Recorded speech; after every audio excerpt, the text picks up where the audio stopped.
Thank you all for coming out tonight. Really appreciate it.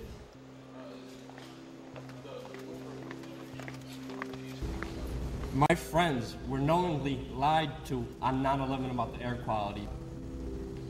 Many people who are against the 9/11 truth movement say that we offend the firefighters, offend the first responders, offend the police officers.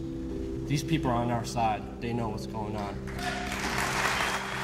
My name is Gudowski. I'm a 20-year-old college student, and I live in New York City. I've been living here for about 11 years now.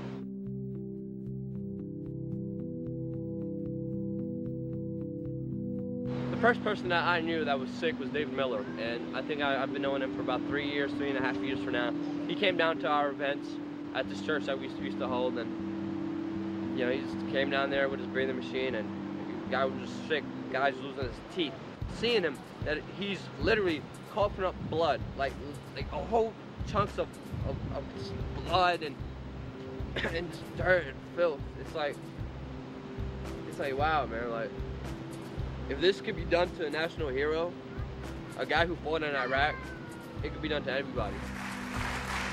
Everybody, please give a huge round of applause for my good friend, David Miller.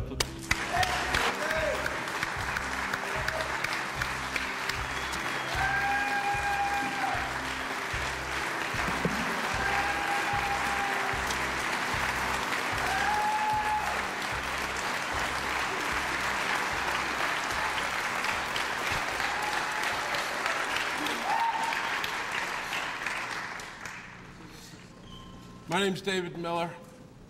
On September 11th, 2001, along with hundreds of my fellow troops, I went to Ground Zero. No one asked us, no orders were given. We went because our city, our country, our neighbors were under attack. And we knew what to do, or at least we thought we did.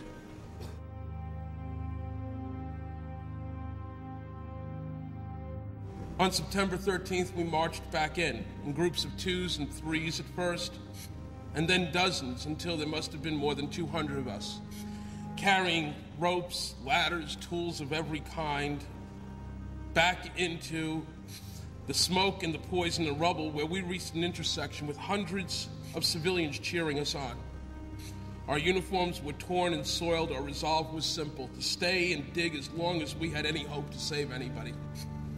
I want to tell you about how sick so many of these brave men and women have become. I want to tell you about how the mayor refused to accept the fact that not dozens, not hundreds, but many thousands of us were contaminated, sickened, and poisoned by the most toxic combinations of building materials in the history of disaster relief. And that for 5 terrible years, he ignored that fact. 5 years of our family members watching us drop dead. And every time popular mechanics calls the people of this movement nuts, these propagandists, professional liars and tools who cannot, even by any stretch of the imagination, be considered journalists, strike another nail into the coffin of another rescue worker.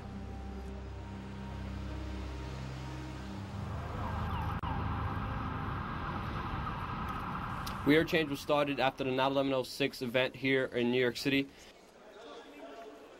When we first started out in New York City, it was a bunch of young kids. Nobody was even over the age of 30. Then we were just brainstorming, what can we do to have the most amount of change? I remember just getting a whole bunch of young people, getting their emails around about New York City, and just having meetings. We used to meet at pizzerias. Living in New York City, I've been at Ground Zero hundreds of times, and I remember speaking to many 9/11 victims' family members who lost loved ones on 9/11, and who still to this day have many questions. My name is Manny Badillo. I'm the nephew of Thomas Joseph Sproy. 70% of family members' questions were never answered during the 9/11 Commission report. What if one of our family members were murdered? Okay, thank you very, very much. Well, stand behind you with this. There is a 911 illness. It's a respiratory illness. It's killed many, many people. There are families without parents, not of whom were taken down by terrorists or the plane, but who were sort of let down by our government. So first responders, this should be an act of Congress immediately, and they should all be getting the best treatment that is available in this nation while we still have the semblance of democracy. The fact that any government official can play God with human life, they should be in jail. They should go to jail. We were all here 7 years ago, and the government turned their back on us. Please help us now. The federal government has still not assisted me and the thousands of other rescue workers. The federal government 2 weeks ago cut $100 million from the budgets for health care. And that is a disgrace. It's despicable that they would do that to us. I have a much more limited lifespan because of this, and so do somewhere around 40,000 other rescue workers. But how many New Yorkers were also exposed?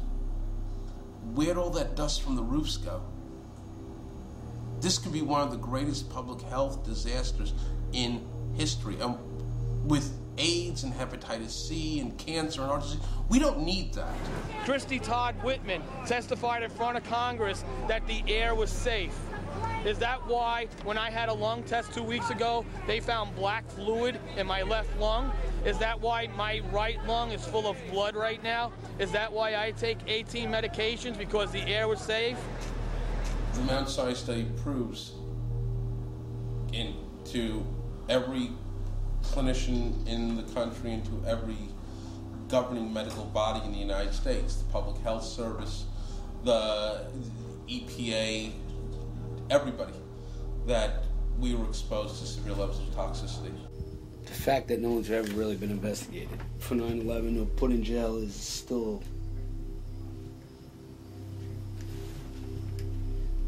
it's mind-boggling. Someday that will happen, though. I'm convinced. The truth will come out. Christy Todd Whitman lied, and it's been proven over and over again she lied, and her lying helped kill us. And she's going to be held accountable for that. Really, we have to grasp our understanding. It could happen to anybody. It could happen to any one of us. And we have to take the responsibility on ourselves to fix those wrongs that happened.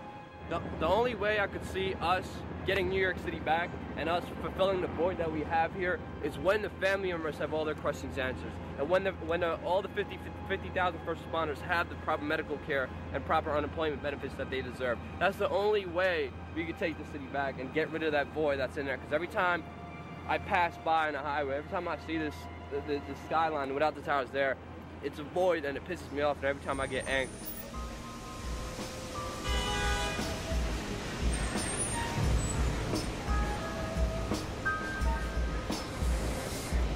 We are here in Times Square.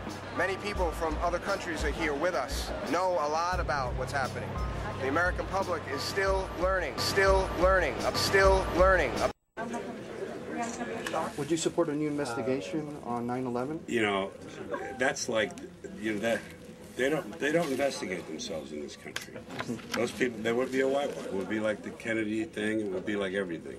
Okay. The people who are in charge do what they want, and they will always do what they want. The power does what it wants to. And I wouldn't trust an investigation. It's just fun. It's good speculation.